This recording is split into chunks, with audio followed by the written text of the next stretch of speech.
เขาปลูกแล้วดูนี่เขาเป็นเขาปลูกไปเลี้ยงรังไปที่เอาแป้งเขาเป็นนอกเราก็ฮอดเจ้ามาทางที่กวนฟ้าเนี่ยที่กวนฟ้าเนี่ยมันวิววัดแดงตรงนั้นมันรุ่นเขาแล้วก็เอาเลยนะมันน่าจะเบาพันเขาน่าจะเบา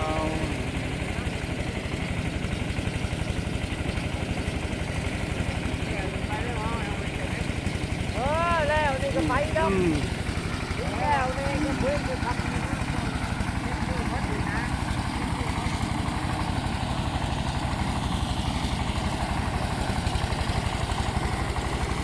เรื่องร้ายเขาบอกเป็นมาร์กกันเขารีบไล่ดิ